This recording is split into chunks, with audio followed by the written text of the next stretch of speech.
Amen. Olo Pipin. Hallelujah. Low Kaba Joye Emmanuel. Ba Joy Nele Lele Jose.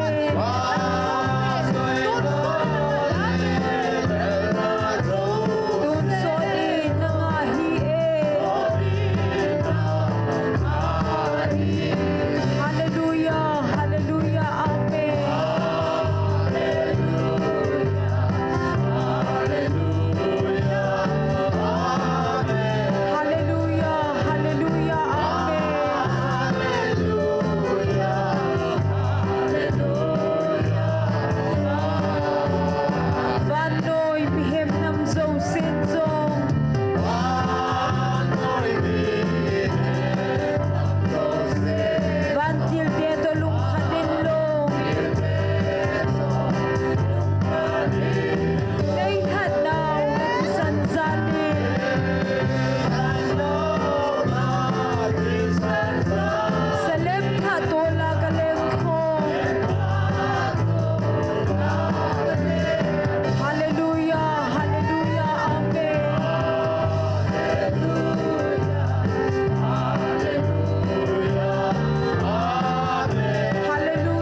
Hallelujah. Amen. Chung van mo no makunlat sa ten la sa mipihoting kom tao hite. Chung van mo no makunlat sa ten la sa Aleluko aleng bawang ako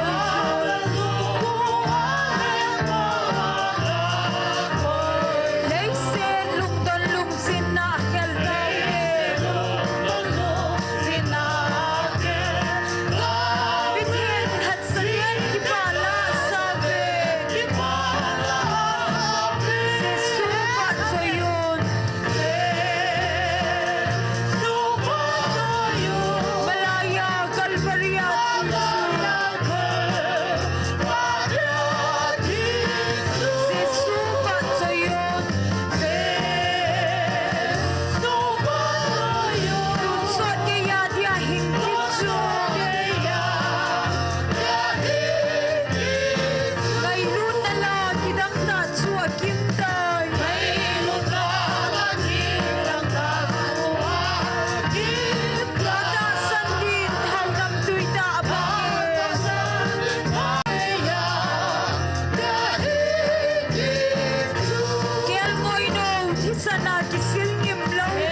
Pagaya Pai, Pat Joseph, Pat Josen, Pagaya Pai.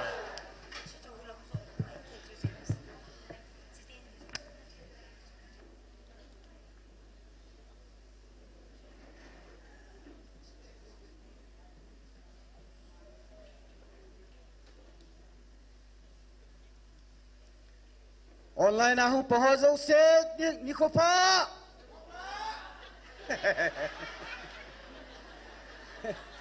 Ki pa me online na pang hiam muna zong mi tamen. Amo hazalin pathen thangwa vene he. Sile muna hong hozo se zong ibon savin ni ko pa. Ni ko pa mu sa hat sunung pathen thangwa nei pive. Pakaya pai. Pat Joseph! Hallelujah! Amen! Salpangwi do lewa hallelujah samuhi. Thagao gilhon thu la lo hena. Ki pawmen pathenin tu ni chana. Thagao me mit thelowa ti kong jing dinga. Hat na le dam na zo jing thai koi zalwin hat sunung pathen avel velin thangwa nei pive. Tu ni ki man cha na diu chom chain phung do inge na thu ka tan ding a hi tin pakai pathin na seje lung khel vin lang na su khil chang sevin na su khil chang sewa konin hung ki le ki do vin a chu ti lo le themo na chu na man tha naw so do ding a he nang hon ke ma do na thil su khil ka nei chang siu chu nang hon ke ma do na thil su khil na nei cheng siu chu abon chan na hwa konin peido su hel vin lang lung tha si mu vin lang thagau tha kengun ipidinga namo thi dingu ham vo israelin sung izina mitile koimacha thi in ke ma ka ki pa hi hele tin pakai pathinen asejin hezi chun hung kile ki do vin lang hinnan nei juvin athu theng sim do naw pathin pathei bu pi han lang tunen tau na hamasa agel do dingoven alhatsate ho patini laimuna inam pumpu evil na dingova aman cha alhatsa ho khangdong nek robot hi in chile evangelist nu ahin evangelist pu ahin tulai ta hi sungle po hoi laimun hi jong le dem na le sei sit le tai tom na maha thu puma he pathina na ngan sinaw mo pu na po hin amo ho jong mi he ma hi vin tho zo the na thum pi hiten pathinin tho zo the na pi wa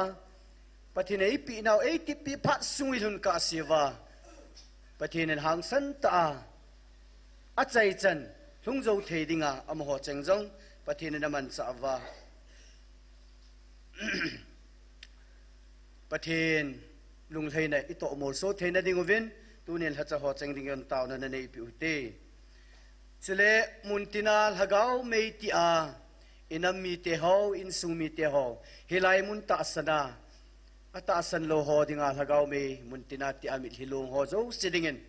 tauna ne gel do hiten amun hichlai mun ti ampon muntinal hagao me ti hi ta jehen amo jong hang san ta le thu ha ta le i tabang dem na sei sit na hi jong le thu zo puma apan theina dingoven taunan gel do hite he chenga ti chun tauna ne hiten tau chai na hi pa thang lalin nei pi le ki pa min te bon chawi pa hinga tau tau te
dam na to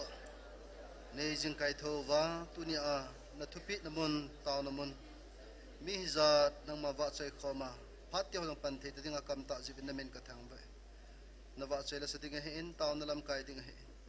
taw khom di ho zo si ka bon sa wa nang de banga achai chan gya nang mani ma pui divin nang ma khuna ki wap san na pan pinangai chai pakai jesu krista na min thiang panan na ko ma ka taw khom wa hi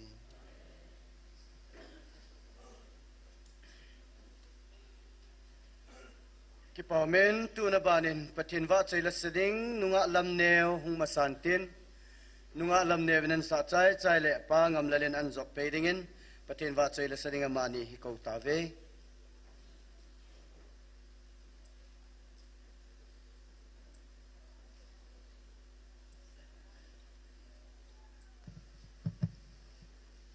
Pathian wa chai na ding in ngai lut onem tila chin sai nge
ban sawalian pathai bo pitavan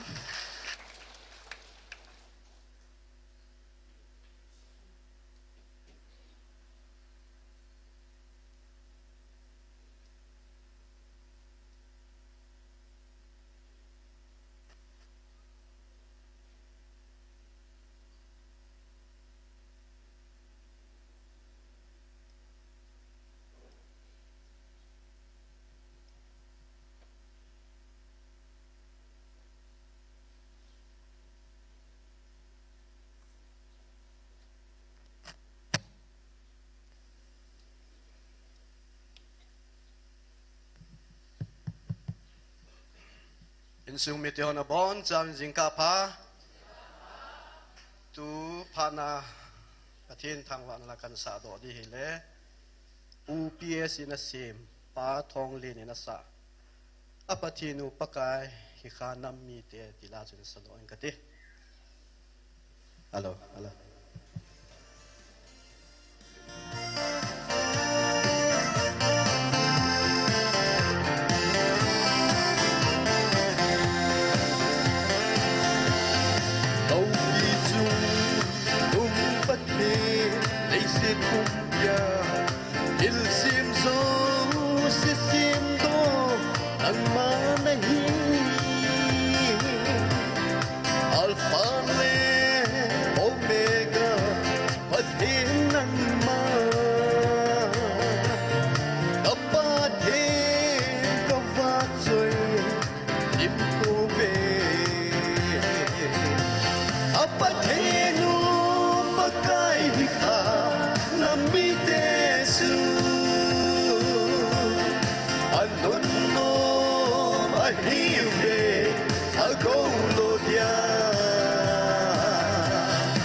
Hãy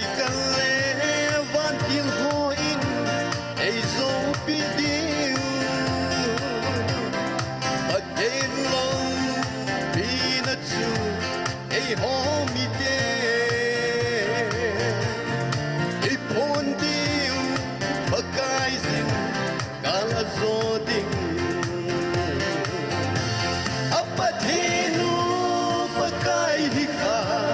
Ghiền Mì Gõ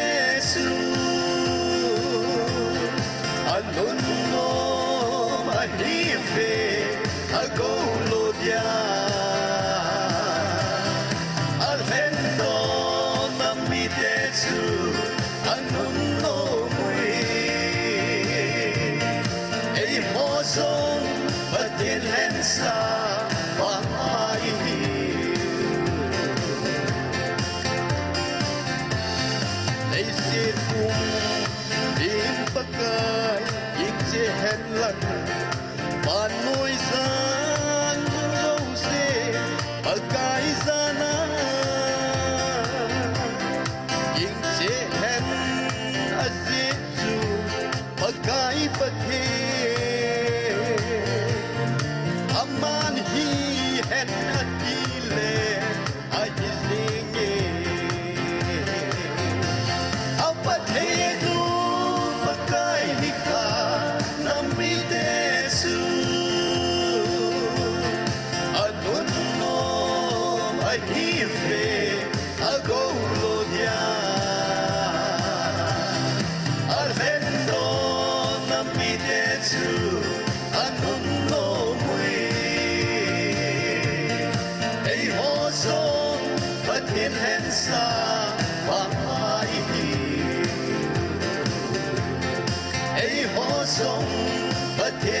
sa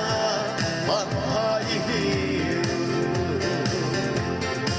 hin tang lai ta non pe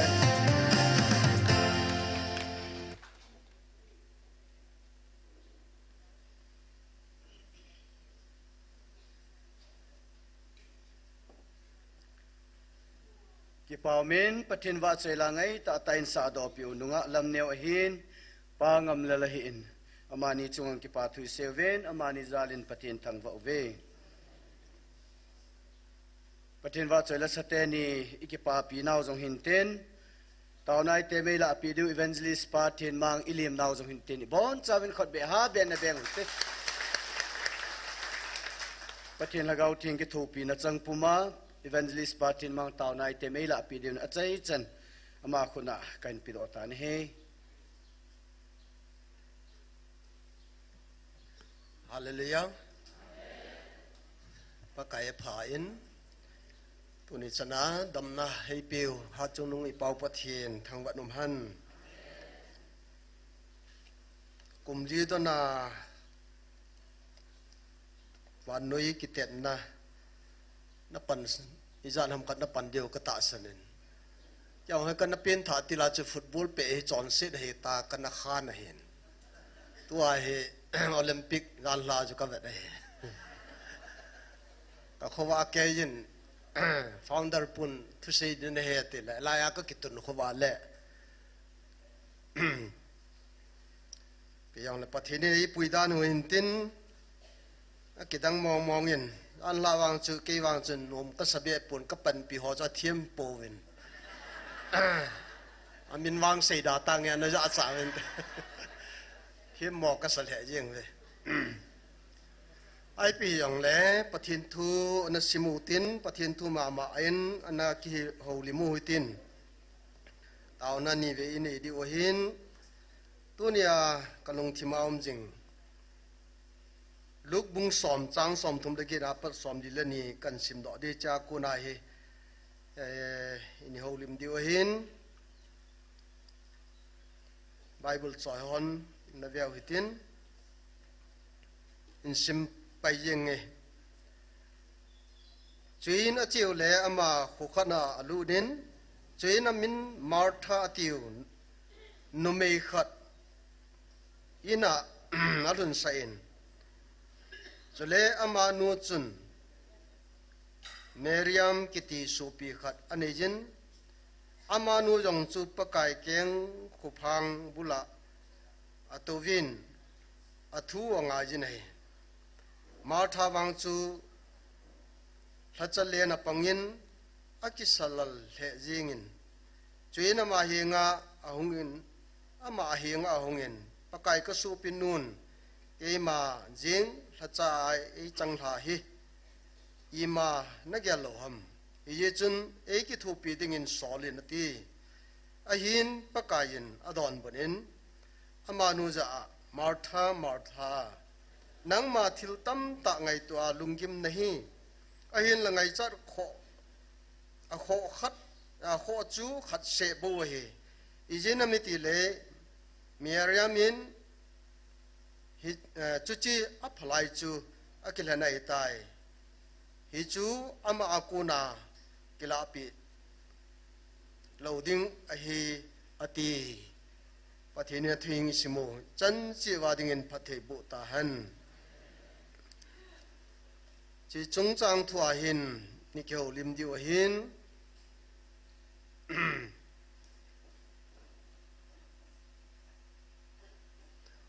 Bible ilut masangin ata ta thusim khat ya then riven ga saying katen London khupia hin mi house ta khat achengin ale mi khat haya ke bai na hele akale alamin zon sitam pian boltan a zone in mi khat an thatan a chainan ma hi Yam America gama zamin detective ho lawyin madingin aga hol vinaila ama azamin agam la che na zamin che teng le ai le azo zo na hin a thi khata na he ai le hit bang hin even ai le azam ipije azam hom mit ai le amit haji azam chipai an la ipije pollution adalwa agamat go hom ti ai le anu la pa hung thi hin amai chaga hin apa go chu alo dingai aganung poi go do hin an le chu he them pun azam nai la chai na thi lo hi ta bang hin ho nam mi te jong hi pathinin wan noi mi te ko het thia ta sa la lagawa nanamu ka tun dinga hi ai lo la ka choi sang dinga hi tia ei tun wa hin ei tun gu wa hin an la tunen nga seilang amin wang sei pong katin holam kai ho pasor hon a ha thiam pu vin mitam pi hi azam pi vin zam leading in am vin ai ka ngai to ai le ichi hi tona London khopia hetabanga mi that khapa apa go lo dinga anung ko wa man he thiam lo wa zam ta bangai tin ka gele ne a ye chu pasal tam tan mi la mo azam pi vin ai ya chu hung zam li khadi wa hin pona nam le jingi su pite ho ya chu tunin ka ngai to ai le chi hi het khil hin tiang le ngai tu phau hitin izam now hi pi ya zam hi vam ti hi gel phalewan ti hi ka ga sei no ma hin gal ki patil chun pasar ho to ka ha kinil na pen chai le holam kai ho to thil da ngai pun pathinin helai muna ahin sol wan til gilo ho thuai gal hungum dinga hin na nam mi piu hi ni khan ni ka ana thiri wa hi na ti sanu lung kang dinga hi tia thupi a hung lain ai lo le yung sei pi lai vin he thiam lovin tam ta yo mu vin ai la kin ka sei chi pyam tai le ama na hung sei chu galum dinga hi na pathian kom wa taw vinati ke ko ma taw vinati ati pui sei yong sei kha pui ke ko ma taw vin lang ke man na pan pi ve ti yong sei kha pui ke nei ho vin ti yong sei kha pui tu na chung wa gal ngum dinga ye chun tu ne na pathian na hu hing thei pa ko ma ta taw vin pathian na hu do thei ati hin i pi sin no mam ABC alo le kwam khanin se yong le kwam khanin tawen na pathian ko wate la di mo nga he katia kana ha kinel pe no he hoi lain se yong le tunin pathinin aman nom man the hin tuna information ni mu ai le to na he pathin i ho pau ko ma chu tau chu i pi sin no mam ti hi kana se ma sat pe ne ai la nom povin ko puru na ho ve siwa na ho ve adu da ti ven kyon ko pru ko ho khupo ven teng le siwa yong ko ho khupo ven tuna pathin ei ngai lu pau bu ko ma he tau ka hi ven koi ma dang ko ma ka tau po ven he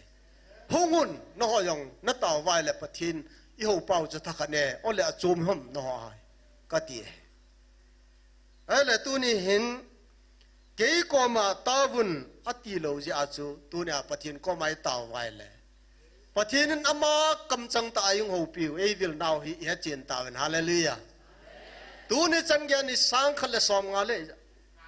nga chen pathin ei puiu hi ama o ai za ji wa ama dei pui hui wa i chamu wa jong lam jot talwa aman ei ki thu piu ei pui le wa hitan akhuti ale i bel pau galai hu do pau cheteng le ei ki thu pi pau ei tung do ding pau hi tu na hingjing pathin hat chung nunga hi tia phot chin na imu ve na hi akhuti le i ho hi ata san lo ho mu chin lo hon thil ho ati pai adi lo he ti hi mi pin bon ai het sai video sima teng la za na la counter ball ho jong hi abo ling mong chu hi mai the tai a ye chu thu pu nen jong a chai kun la ngai ta ji chun na alang kana warning ngai tan tuna a jo le kan sim do de hen a ki chi na khat kan sim ding ai ye chun tunin nampung pin igel ding wa pha ka sa khat chu bible simu hi hin nai ni diu ha ai lo le ton son hin kem lo chan na ding ham bible ka ta sanetia pathian hello na zo ai nei diu ham ai lo le so chan na ding ai ho lo ham ilagaw dinga pathian ibel lo ham leise dam sung bawa dinga hi ho the na dinga ai bolo ham seminar ho hi ka vet tiang la ho bung lam kai han bolo hi so ma kha jong ko ta salam pathei bu na dinga pe dinga hi ati bu ven na mi piang tha hon so ma kha na pe dinga hin tu na hi so ma khat akrol pe jong la chen na pien tha lo wa le ka na lo mi piang tha ho chen na pe de hin tu na na pe ja chu pathei bu chen na dinga na pe la chen na pe khi le ni chun tunin thil tam ta ha sei daw hitin tuna luk nga in sim na wa chun bethany khuwa ti tang ka te khu khat aten martha le miriam ailo le lazarus athia thokit pa amani ko ma chun alungin ala martha chu amazon le nok kisalalin ala sopinu miriam mang chun paka jesu thu hil chu akeng kho phang bula tawin athu sei chu phak ta na nga ye ti chu iza ve ne kan sim do ta ne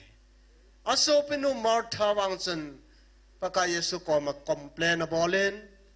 kasopinu ibola hachana to ana hi ei ki thu pi lo ham imana gel lo ham hin solin na ti nei ama wang miriam wang chun lung lu ten pakai tun son hin kem lo thua sei changai ne hallelujah ya cha chai na chi pi thu tam mya tha martha nang hi le sit thu alo la ta sa thu lama hi lungi ma ki salal nei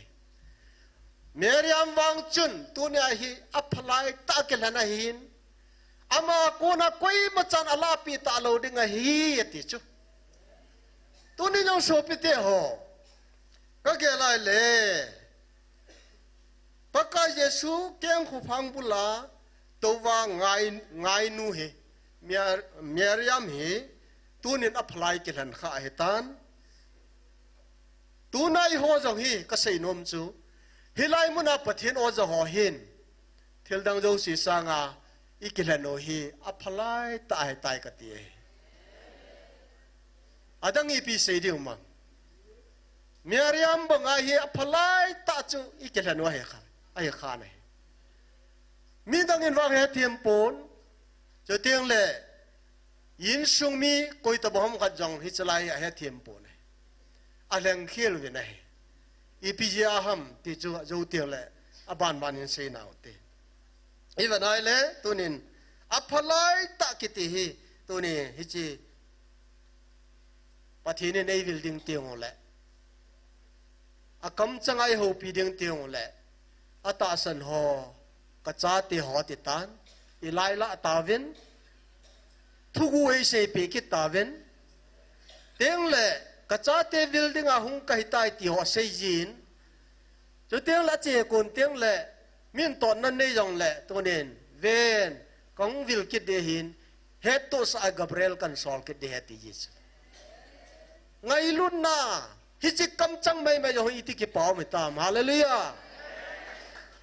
pathina ma ta to ki hu thei ta ve viral kit ve ta na ata san lo ji wa a het chit lo ji wa ipijin I hon ki jata I hon o ki heta ama ogin ngai lun na ogin kiti hi ama na hin na pumpi ei pe yong ki mu chen ta aku te le ko ham hi chi sei lep dinga na tu na ta sa no chu tu ni ai la ku na ai mang ta lo ding ai landing do li ki lan wa hin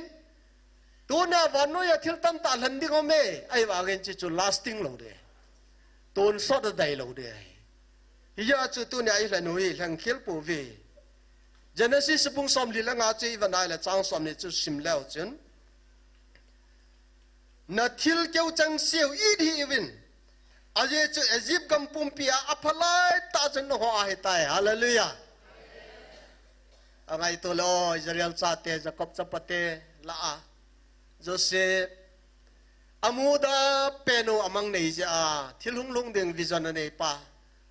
ai le au te na thang thim ven a sangkol chol a khui pe je na the no ven a ho ven ai le ku khwa ale lu no ven a thiding in ai lo le smell mi ho ko ma zo do ven ai lo le thading in na satan a khet khel lo la Simeon ho bang cha ha pana pang ya au pa ho lo ha ki kuma ha ki kuma Joseph tha do ding Simeon he ha pana IPG nam tia le tunin aso pi pa chu tunia athang thi ba hi phar khateng le no ho chunga ke ho chunga vai no hom ding chu idi thai di ham that do te ti so tunin ka ngai toy o aso pi pa Egypt gama Pharaoh ban ta pan pha den tunin vanai le ang sunga amo ki surrender vin hicha ni thum su lokama chu koyuma Simeon he lovong na aso pi pan he chu achunga eng se da bol chaw asu gim chu hallelujah kangai toile o ni thum sung ka aso pi pa Benjamin chan pui dinga sei chula achaina apa koma phatata asei vai le tuna athil keu zo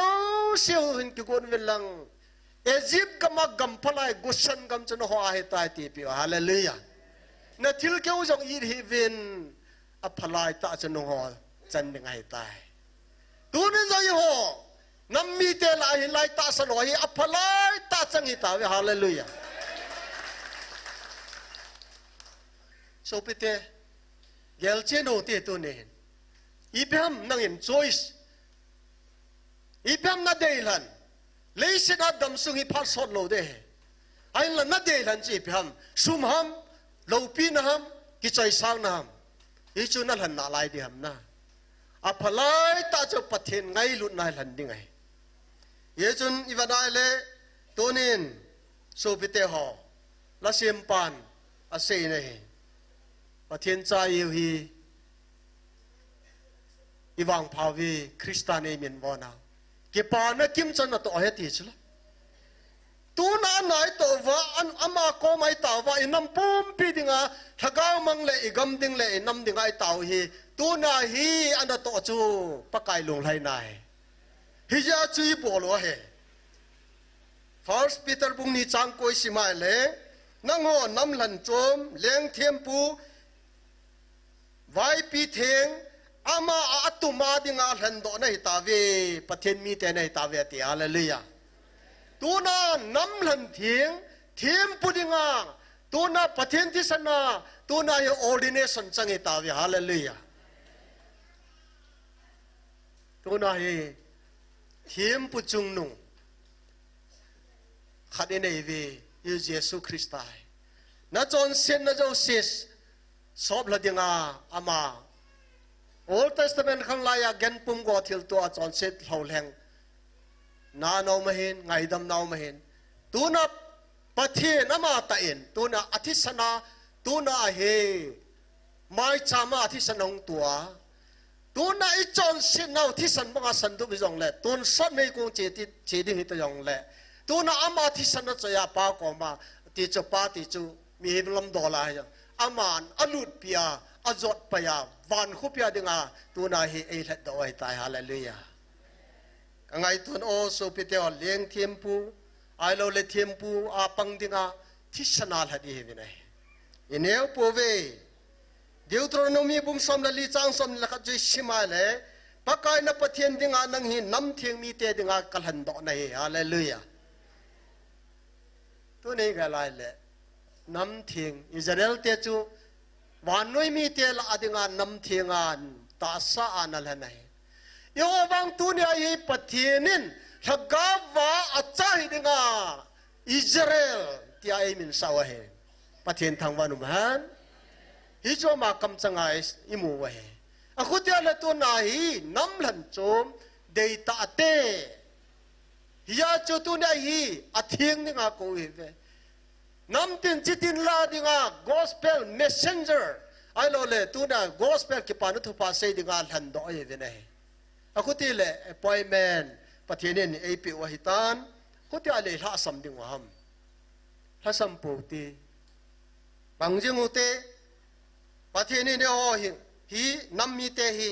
ipidinga ai ko yo ham Israel te cho nam lan thiang ai tai ta sa dola yong le tu na i o hi lagawa deilhan lagawa cha hi na dinga ko to teng le pathianin vanoi mi te chunga ai lo le piham gospel ki pa na thu pha hil hang le dinga itun wa hin tu na he ke ma kom na nei solin tia izai ai lo le sai them ga ven tu na uzia leng pa thi kuma ke ma nei solin ke ma kom na ti banga he pakai nei han ta ji wa chu tu na ke ma kom mi nei sol ta ni ti the diu hina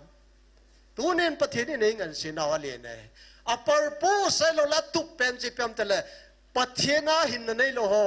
hin nei sa de mo po nai pe wa hi tu nen phar khat te le pathianin banoi la a hi in solwa ama kel pem qualified dung ju ya e ho la sei ding loi sap gama sei ding loi ai lo le negro hokoma sei ding loi ai lom le hindu ho la sei ding loi ai lo le mi chom chom koma sei ding a he pathianin tu nai thau e nu wai ta ja chu in eu po ve na he hallelujah akhutia le tu na nang ma thip na le chi na dung ju ya pathianin naman teng le hi chu ga so de ga so ding a pan sa hi vin than do hi vin deil han nam hi vin tu nen pathian mi jo sia ngai lui ni iti vin pathian ngai lu ngai hi dam mi yo si ding a hu ngai ban no ya he ai wa nga ta san ho bo wa ding a hu ngai ata san lo ho chu thi mo chang di oi ata san ho ding bo wa ko no o za ngai hi chu pathian ke pa he tu na azalo ho chun tu ni ai tu na ha sat na lunggim na hui sat na za chom chum an tu de ti ta chal na hi chu am sang wao mai a khu ti le tu ni hin Miriamin an ni alang khel pon mal tha wang lei sit na lunggim mai mai hin ta salam do la lunggim mai mai hin a ke pa pu na hi ka so pinui bola e ki tho pi de nga nan sol lo ham Miriam bang hin tu ne aphalai ta landing dola ke lan nahi ama akuna koi machan ala pi ta lo de ngahi tu nen pakayin asei pin lungmun na thu pi ya chu Miriam chan hi tu ne ai ho yong I chan wai ta yen pathinin tu ne ai wang bu na tampi ai pi di wai ta ja chu tu ne hasam po tin pan la jing o tin tao jing o tin kal song jing o tin hiểu tết thì hi cần tiếp nô mà hè à gì chú không ai là cái ông mi hiện nó lo mà cho tôi này mi lâu đi từ đó cái thế này bao giờ xây bồi à dâu là hùng để cái chú war cầm mình cặp đồ hồi tam thì ra nào chứ war cầm mình áp vào lúa mày từ đó thì cái gì mà chứ ai bằng cái là đã phổ về hallelujah hi chu hi de hi wa no ya I piu jong le I piu ma sang wa jong le tu na hi helaya pathin ei ko naw hi tu nin sumil po te helai dal jing o te pathin nei ngan se wa hi tu na I taw jing po wa le tu ne duty chu pathin lung thai ai thil dang bowling en pathin nei ngan se po vi tu ta di hin pathin in phar khat teng le tu na assignment in pe di wa hin nga lal po te thada po te patinin appointment ai bol wa hin phar khatil la kalsong ni nga patinin ei sol tho tho de we ke yong he ning ko ma chen chan dil la ge mi khan se naw te khanen visit hung bolen ei ti ke patinin pha sa phat le bol naw te kati hallelujah kum tampi pathin na ki sei phat lo hong ke tongin counseling ke bolin pathin na ke tongin kem ke bolin tao na ke bolin ai wangin tu na hi lai muna ang kiu ma panai koi ma ko ma ki che talo ai le pija ke che lom pathin direction ke nga so pathin ni nei sol tiang le tu na hi ama ni sol tiang le lung lai ding ama ki thopi na nai to wa la ma chal ding hi chu pathin provision này pathin in na koi na thim thim leo chun thim thim leo han pathin in nan man tho tho de ini thi kha ayong le kho sa po te i pijin i to man lo yong le tua i to chang yong ki pa man tam pi wa naw me hallelujah ki salal po te pathin direction lovin na thila che sa thu ka se nei lovin kai ma principle ka se hi chon tu nen pathin ei koi naw hi he no wa ama na tong ding ai ngan se na ho hi tu na hi mature ta ai bol teng le pathin in akham khama pathin in mo pun ai pi ho hi implement ai bol sa dio hi chu chu tu na aga tam ta Abraham koma ki pa man na tama tam na chan dio me ti hallelujah tu na Abraham api ding ho yong tu na ai ho ai pi dio Jacob phat thei bu na tu na Israel phat thei bu na chu amon na san ta lo ji wa tu na no hon chang nei ta ve ti hallelujah akutia le tu ni ineu po ve hending mong ikelan kha we jen pathin thang vanum han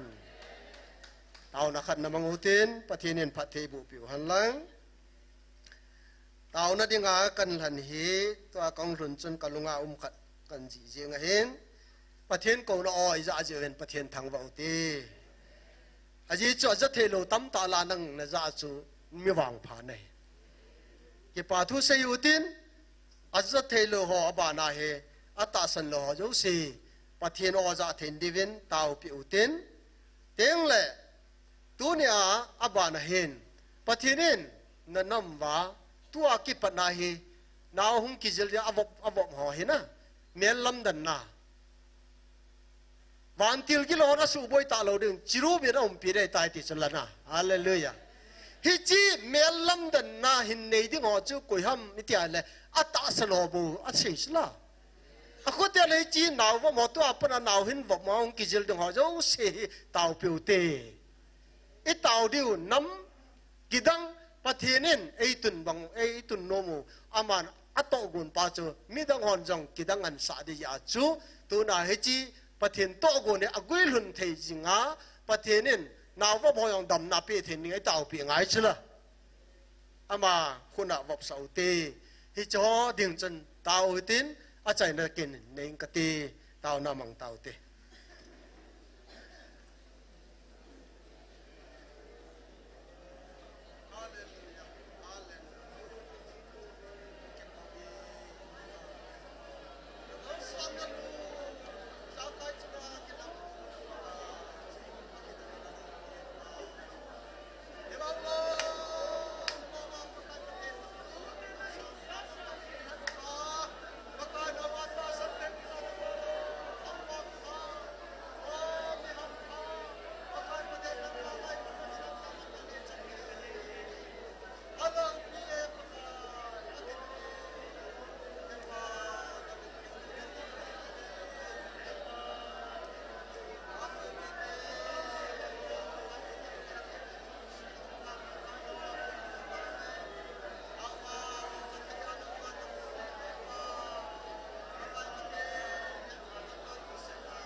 kung sila kitang besa.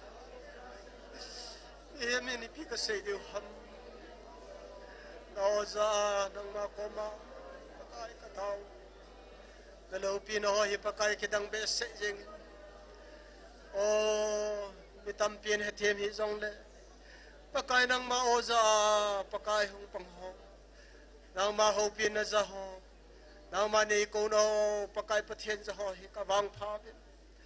O kitang besa namin low pia velin katangwa vinahe. Jeremiah tiem gaw komanasen pakai Jeremiah. Kalim kamel kigun masanga ng ma nehet sahet ibanga. Tuna pakai patien nei bodiu kunung tiyo le mitang honjong. Lamdang asa diwa ng ma nei tupiho na bu yo si patien na bojen namin katangwa Dam na le socan na kitang tatanang mani pwede ngay chan. Nazareth Jesus minin na kom katao nahi. Amen. Hallelujah. Thiên ba say la sa dingin nu hahat kan kobe.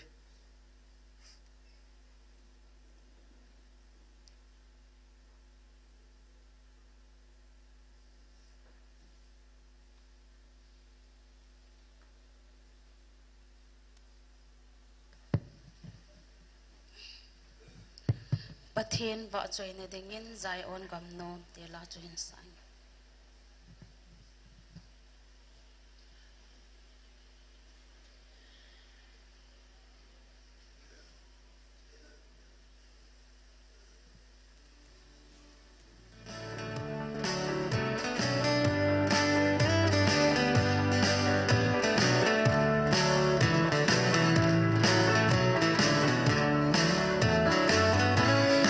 Hãy subscribe cho kênh Ghiền Mì Gõ để không bỏ lỡ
kim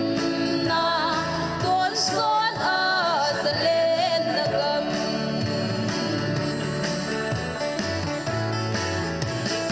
na lama isina warin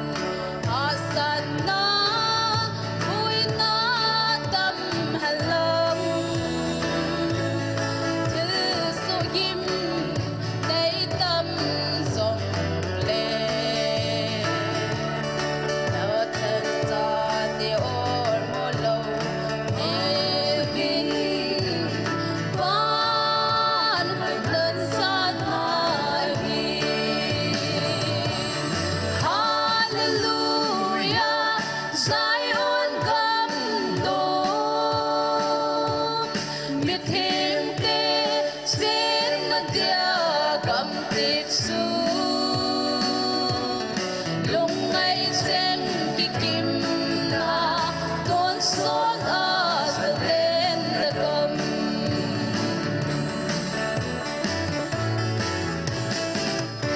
ประเทศนี้ดิฉันจิบาดิ้งผัดไทยบุญ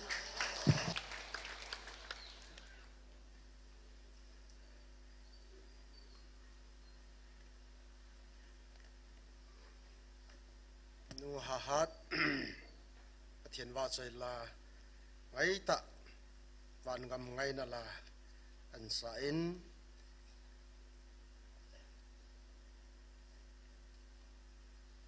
ban tàu na item khat ini chi di wa hin chim sanga chen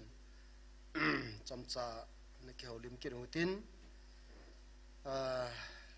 tàu na a hi ji in chamcha cha kitil khona kan bol ji hin thu phun khat in siming katin tu chung latest thu phun chun keima hina na saten ei tong kha khat ei in pathiano pina kachan khat amin ya chun kalunga khoi in chi chu kan sim de hin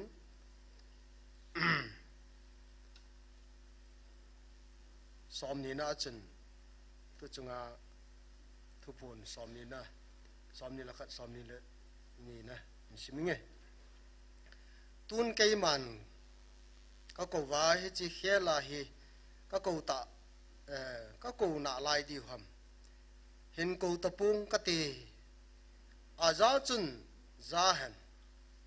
azalo chun za da han a hin kei ma wang hing jing hak chung nung na pau ki khel pung ting ka tin ka thu pe jang khat cha kinung tol pun tin kei man ka het pi a khát cha thon lo ding a he aje chu kei ma kitip na hi tunia ding a hi pun jinga ding a hi pun thaya ding a hi pun aton sona na chung wa ka kitip na he bo ve hallelujah che ga hi sab lao chun ka ko na hi chi khela ka ko ta lo dingเห็นกูตะปูงก็เตะเวลเวลินนะพาเดียจอมเมตีนายอาซาจุนซาหันลังอาซาลุนซาดาเห็นตีเจ Revelation ลังอาคุยไปได้เลยมิถิงหัวจูเถียงจิงวันอาบัวจูบูจิงหัวตีตาจอนะตัวนั้นอีกขันนักขัดหงเมสูปิเตอทุตันนายตายอาคุเดียเลยตัวนี้ฮิจิโอซา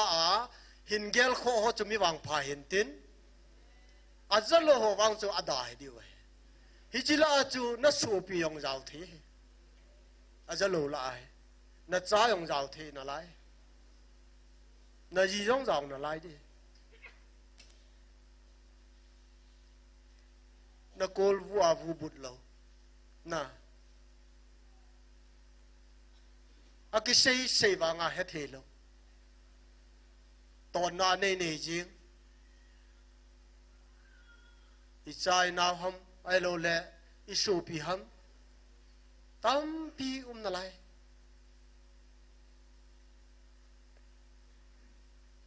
อันนี้น่าจันไอหินนักฮอลแลนด์จัดเดียวฮอ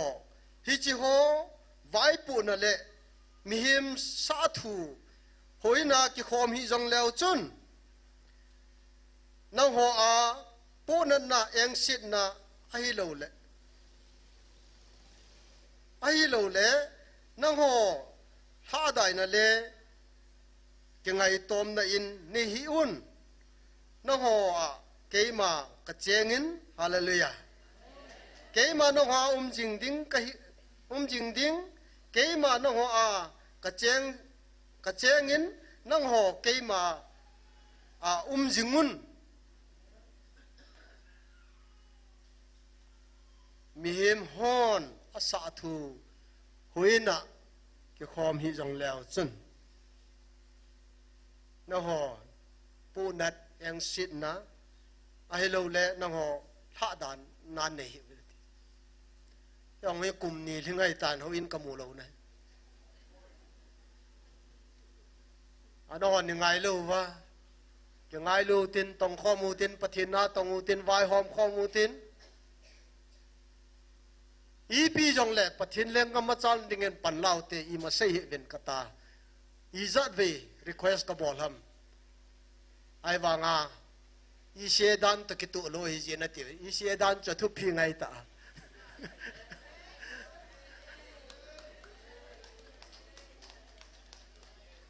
mi phu do sa chu I pi yong in yong bol the chla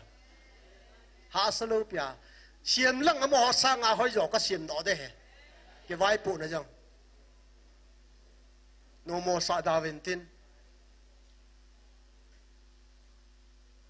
implement bol thelo tama tame constitution a ko tang lune tang kong ngol tama tame da na ko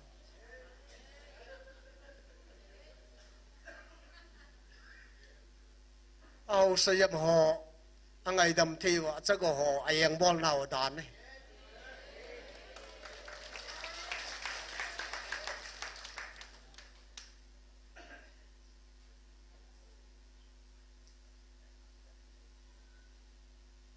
dù cái gì nó trong tâm tâm này hi chân tu nín số bị tê họ hi giờ chú tu nín ai hối na cái khop khal khal chú tu nín cái khop lâu rồi cái gì này bồi mi này ngày luôn là vay mù đà ít thứ gì mà xây cái ngày chú ít cái ngày đó mà à gì em video đâm lô là salmon trái thề lô vá ngủ pa cả chân cái xây tế về à tia, ipiana xây lô hâm nó tạ sân tam cái tia là nôm kít lô ấy, cùng ni lăng hi năng thua cái gì hiện tu cùng cây họ thua nó nôn đẻ ta, nó họ dọ hung viên cái tia, hi chân tu nên số bít họ, mi hiểm sát thu hồi na cái kho mi yang là chân lung phát đại hi nó họ chú cái chén nó hồi này về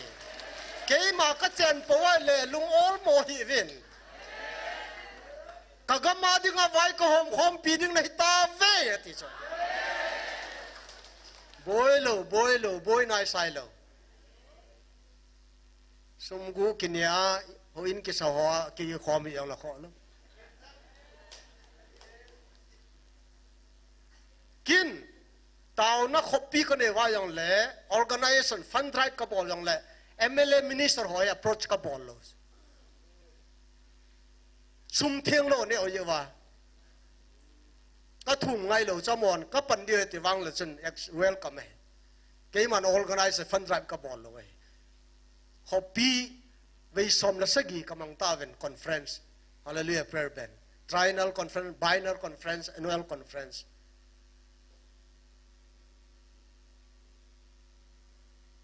by faith commitment committed họ bảo à akipi họ bảo à chứ run cái bảo này hi chun tunin so pite họ pathin hoin chun nang na hin hi ya chu ama che nai le na sim pa che nai le lungmong tai num la chun tunin thada pu te na aba na hin hi chun nang ho ka ho in thieng na hi vin i ti chana thieng jing ding i ti chana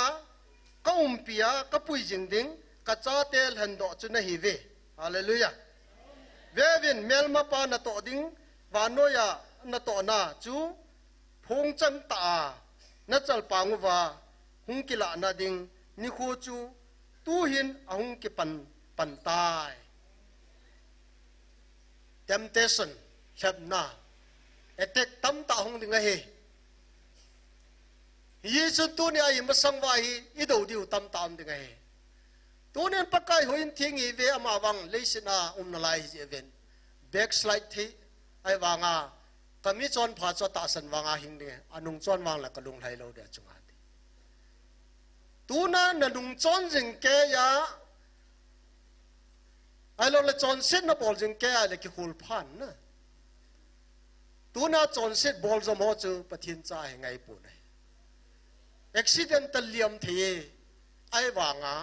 tu na pathin cha te ho chon set a bol zom pu vi nei a ji cha lung sunga mu chi om ji chun first zone bung li langa tu nen cho jo si he sao he pathinin ei vil va ei pi tiong le tu nen chon set bol hi ven ki thu jing ven ai lo le kaminin tao jing ven ti na he a khu te le tu nen ka cha te lan do nei ven vevin mel ma pan van no ya na to ding tam ta phung changa na an to de hi ye chun tu nen min mu chang ta le chal pa nga het thei ding tu nen hung jing ong ke pan tai a ke pan tai ti a khu te le jing thei tai u mu te ti na he ye chun che chung chang thuai hen thu phu na chen lai thu hi an sei chen ke ong ei tong khale jingen mi li tampi ka sengen a ye chu pa kai dinga tham kha khari thu ho pi hin in tong kha yi ve to na ti hi wa i gan te no he pathin in lap lung mo ai le haung si chu na ami le hem nung ta lo tu chan ge ai na yong khulai leng koi mom ta lo chu i gel tam tom ta chu na pathin sim pa ning thamun chu nu mai chu la pa kai nei vil thi ka ke pai ka lung don na ho tu nen ka lung kham na ho jo si nang ina sei chen tai ti anop dan na yi chen tu nen ipja pathin ko na oi ipja ai za the lom ti kan sei kit de Bible zone bung som chang som ni la sagi simai le ke ma kel ngoi hon ko wa za ven ken jong ma ho ka he ven kanung ei je ve hallelujah ipja tu changai pathin o za the loi do na gel khaw wa kel ngoi hoi loi e thei wa pa kai kel ngoi o pa kai a kel ngoi ho hen ama hon jong ke he ven kanung ei je ve ti ho chi ho yu cho ipija za thei lo kel ngoi lo kel cha chu kel ta ai lo le bong ai di ven sa ko lai dem sa nga nei di ven aji chu pa kai ka kel ngoi ti la chen tu na kel ngoi chu apu pa nu nga ju isla apu pa mel he chla mi dang nu nga ju ji lo pya kel ngoi te ho chi gas tu na apu pa alam kai chla tuy vậy nó muốn nói quy định rằng là gu lết tăng mầm ta hoàn bị cho là David kéo ngôi chinh pa trên ta cho bỏ cho mẹ tu na kéo ngôi suốt hạt họ cho tu này hoàn bị cho mẹ hallelujah tu na dùng hipa vin tu na ấy quy định ngôi là tu na chết na thi na thế man na thế là accident na thế là bắt thế nên tu na tiếng gọi là ấy hoàn dùng ngôi là thằng cái lâu là dùng ấy hoàn ngôi là ấy xin na thế thì họ là ấy hoàn ngôi là tu na nghe là cha dùng ấy mà dùng ngôi là hallelujah a khu te le pakai o za lo ho hi tu na ama mi te hello hi ti cho proof chula na ka kel ngoi hon ko zai te le bo la za thei lo ke ma na mo ka hen kin jong ama ho yong ke he vin ko zai in nung ji ka dung ai ji ve ti ta la le ale pathina ma ta wa noi le se sempa nang na sempa hunga thila he tyo chu tu na hi biếng thả lâu thì này, yêu bao à, cho nên khul gil lâu thì cái nô tê, tu na biếng thả sát nó chú hung ngày bốn, à về là à bắt thiên ni him hong nam tia hết chuyện họ hung lệ, amu chuyện này hallelujah, ai bảo ngã chú hung dâu sĩ chú, còn đấy cũng một số nữa, ai lệ té cả nan cả sinh cái tên, amilit min phone chơi hul hana. net wa lo na khu mi ta na kheu thei wa net wa ta lo wifi yong ki to lo BSNL ham lo le adang dang hoyong to war ta lo net bihel na khu phone ka pon le in ho pia tin na bum bai ka loi nu tol nom tan ka kheu ve ti na um khau wang lo na angol pen in jong pui ti ki kheu thei lo chu ai le tu na hi pathian to connect lo chi ti ba kheu do ong ki job lo chu la antenna na ma jo lo ta cho hello ham wifi ki to lo ta net lo network be na network ting le chi chu connect hum dis pathian to ki gui job lo ho ye ti proof nai lo de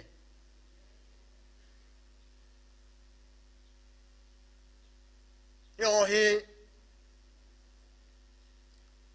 ta san hi pastor pa to ki kop ngan hi je wa i ta san thelo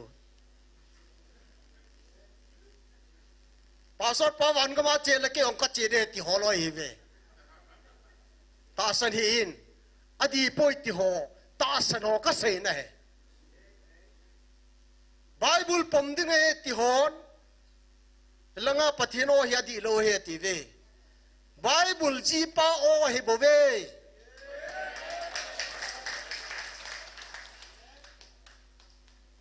a bible ki ji anang na jui lo lei pi ban na ta san dam na hin na na zo lo he a chon nau phat lo zen ka he nga hong ki le thei pu ve ti ho chwa na he ta na mi ka lang cha simu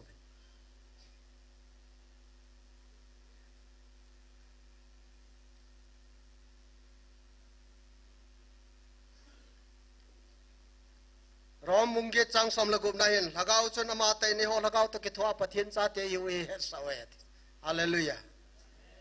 krista lagaw ne lo chu krista he pui ti a khode le lagaw ne lo chun iti ba het thei dam thu ta sei lo ho chon se lung lam hi jo ho chu iti pathian o za de ham a ki si ngai he tunan vevin saying kate kai dong pi pu zakai chun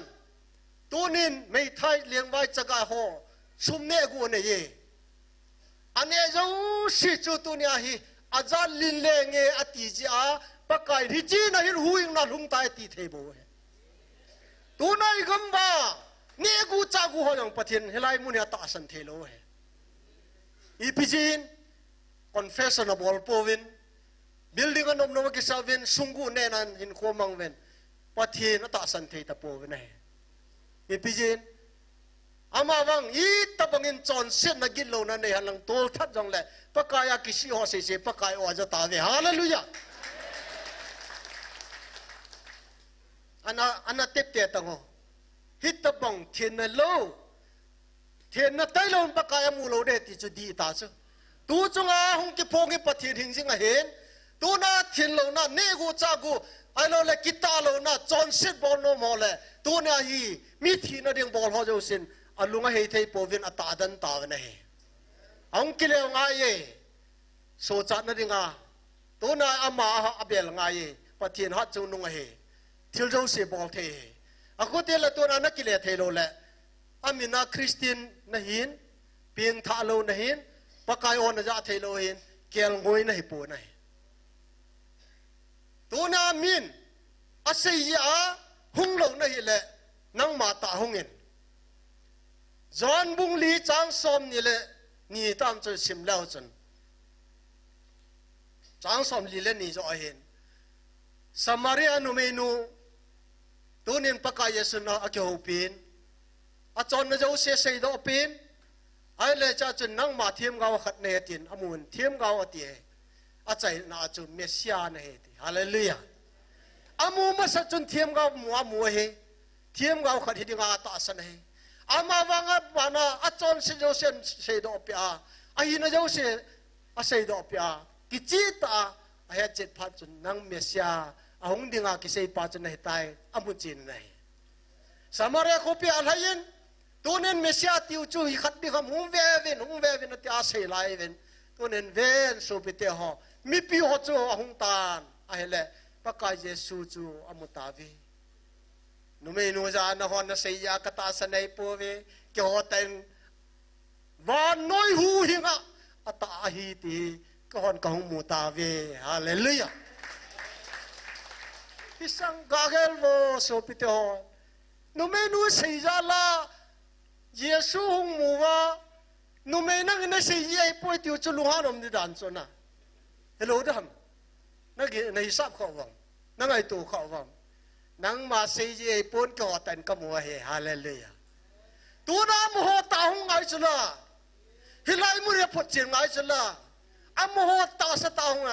a thu ki sei ta chula aja so ke ta chula america la ngai hon aja ta chula aja ho se dilia ho yong ta chula nang i pia na ja thelu na lagau pathin to connecting am lo je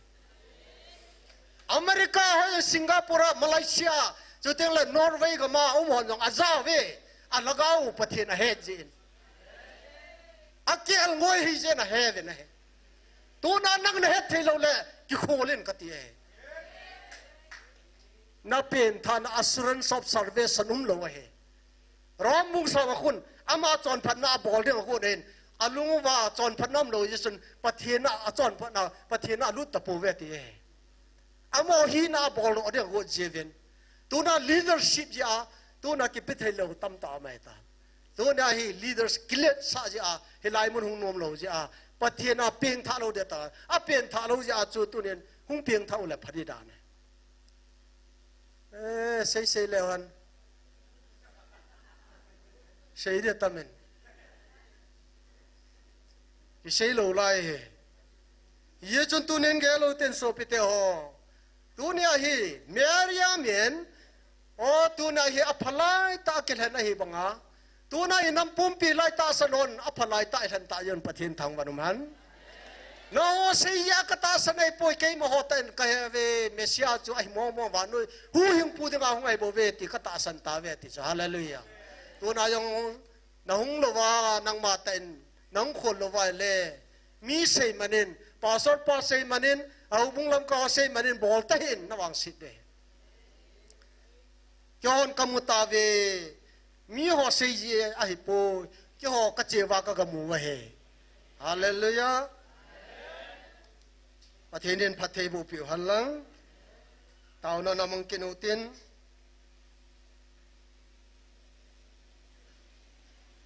inam mi te hot ngun tina tiếng thảo lu ho ding na tao tin nam sipai ho ding tao tin tiếng le sia so ra chom chom ho ding na tao piu tin tiếng le pathin in lai mi ti khom ho hi tiếng ai lu dai kan khom wa pathinum pina kidang ta pathin in ila wa na to jinga la sa ho tiếng le thil ya kai bol ho tiếng le tao na til kho tao na lam kai ho hi la lam kai ho pathin in ngan si ho bon chawa he kilung khat le thanom ta panela wa satan gal izo the ni divin khala khat ke taw piu tin a chai na he pastor sei boy ne jing han lang i chu hin tin tu ni hi khat ve chayong na ding do kha hi den bon chan jesu in dingu hi tin hallelujah ve thum khal khal tilovin vì sách gì khal khal tiền là viên cái xảy ra trên xây viên lang chỉ yêu tiền lệ cái tàu thầy đàn đại tàu kịch đó anh ni thum hallelujah hallelujah hallelujah bon cha viênประเทศก็มาtàu tàu về bon cha viên hallelujah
ka ki pau ve he pa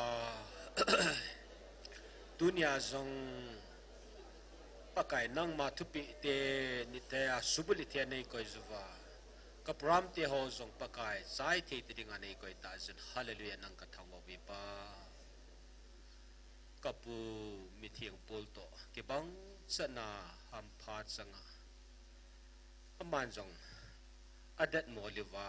ham phanat sang sa te nei su zin hallelujah nang ka thang wa ve ka pu david pol chun o nang ma o ni za akom azit via hon jong azza so ding ani dei so ni ahin a chang ani zain dunia ki ho wang pakai khadani se helo nampum pila mi zarin pakai nang ma o za khom thia wa choi khom thia taw khom thiza pakai na tu pe o tu ni sen gyang su ni khom thia nei koi sin nang ka thang wa ve jing tiang zong le pakai dam se la nang ma ang tiang sunga wa choi khom ki theding in nangin kamawa nei nei puizowa ka kiman sa naw da mani chai sa naw thangwa den pia iza kai nang ma lupin hian ta na je shumana ka taw hi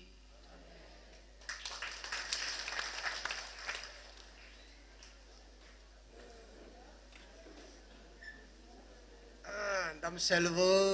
jing le hung kinoven chỉ là một cái gì nó mày